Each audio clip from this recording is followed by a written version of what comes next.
Hello, great people. Are you dissatisfied with the Bola Ahmed Tinubu administration and hoping to have a change of leadership in Nigeria in 2027? Well, I have news for you. The Tinubu boys have declared that there's no vacancy in Aso Rock till 2031. And this has led to a war of words between the Atiku Abubakar boys and the Tinubu boys. They've been holding each other by the jugular.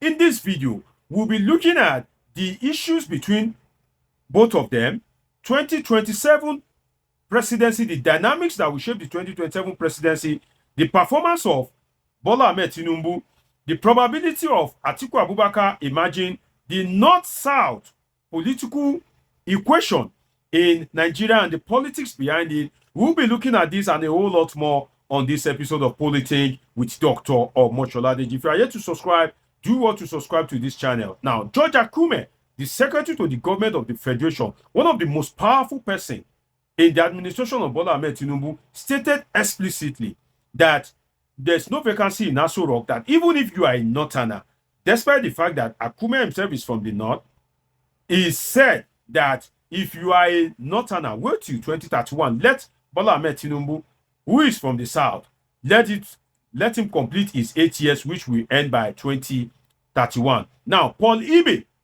who happens to be a southerner but a spokesperson for Atiku Abubakar, came out and said, no, you are wrong.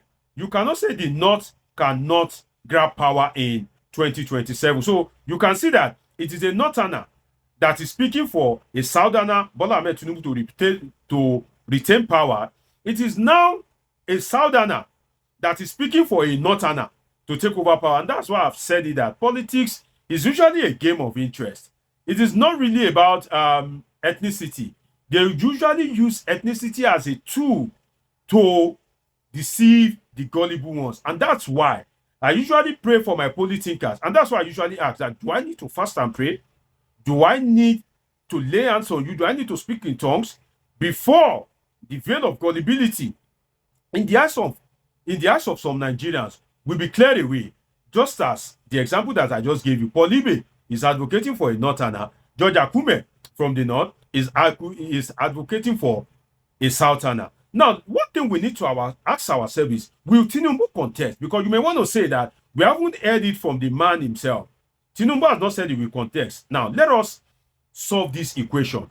First, Bola Ahmed Tinubu made a statement. He said, being the president of Nigeria is his lifelong ambition.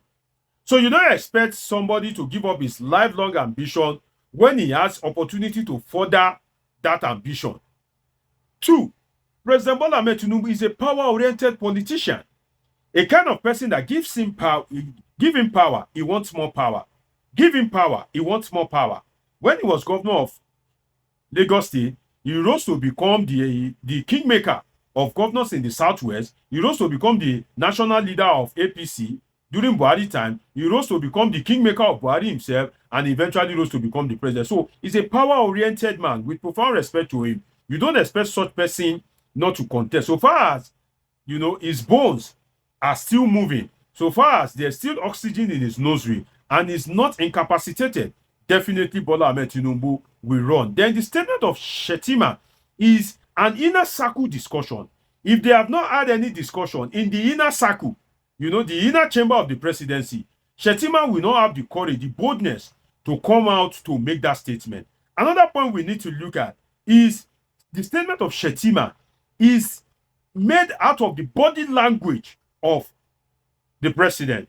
As somebody that has been working with President Bola Ahmed Tinubu since May 29, 2023, he would have seen the body language, the general body language of the president, and he can make his own conclusion whether Bola Ahmed Tinubu will contest or not. Then another point we need to look at, will Bola Ahmed Tinubu contest? Of course, Bola Ahmed Tinubu is an African leader. African leaders don't give up power. They would rather sit on that seat till they die. It is death that usually sack African leaders from office. And the second thing that sack them is expiration of their constitutionally allowed time.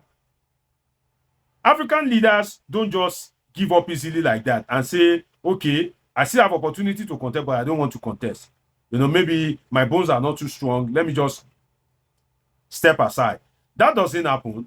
what Joe Biden did in the United States, it is rare for you to see that happen in Nigeria. Very, very rare. Buhari was sick.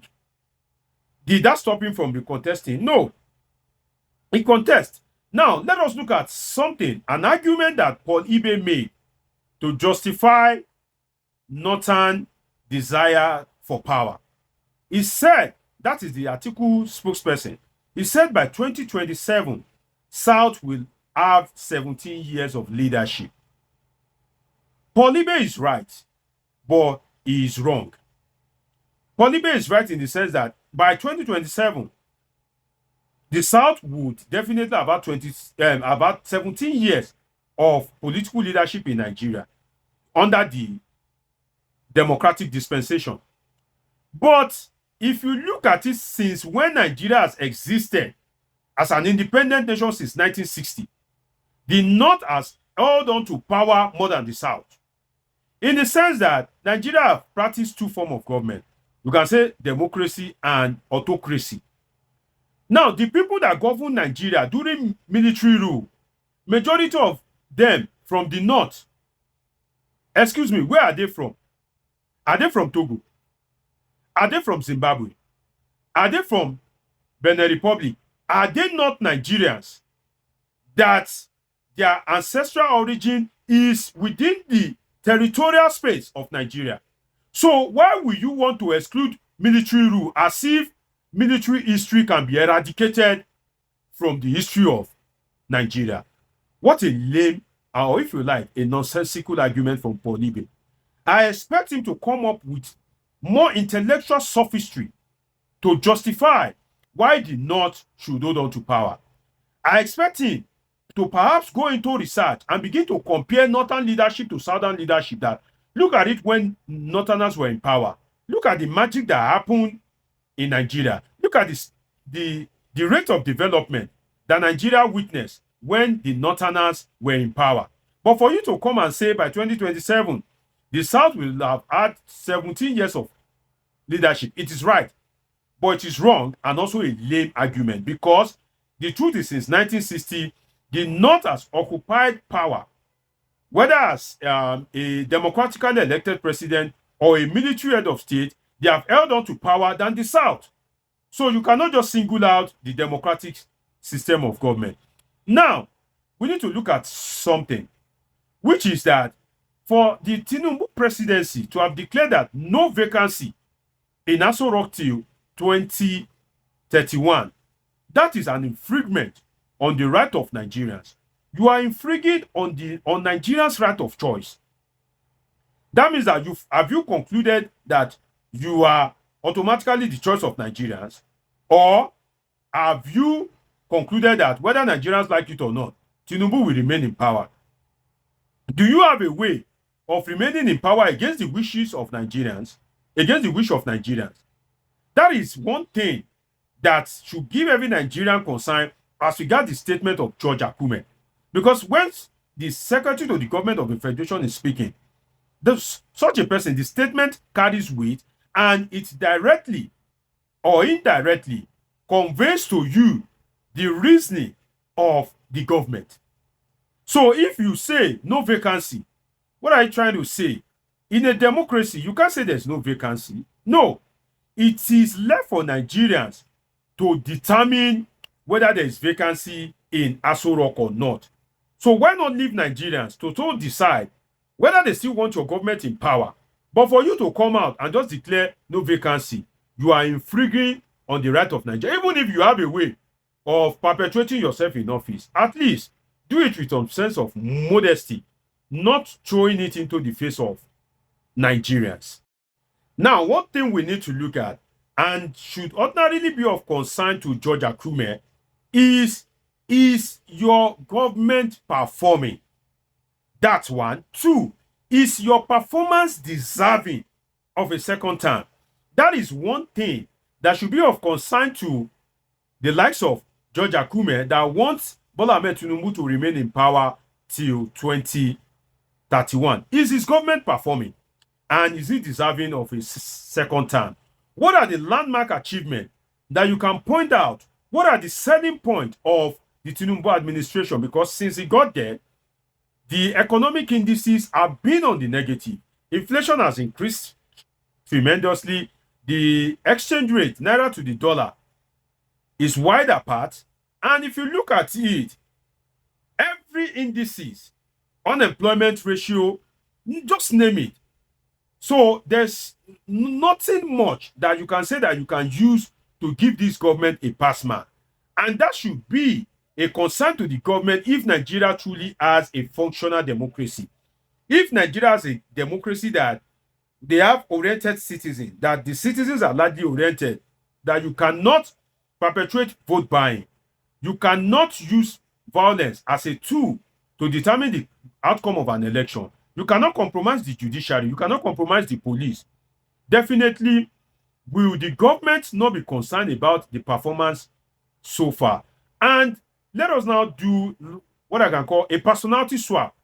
If George Akume, the secretary to the government of the federation, if he's not exposed to the luxury of the office and the luxury of being a strong member of the Nigerian presidency, if George Akume is an ordinary Nigerian, that before the Tinubu administration, he was buying fuel for less than 200 naira.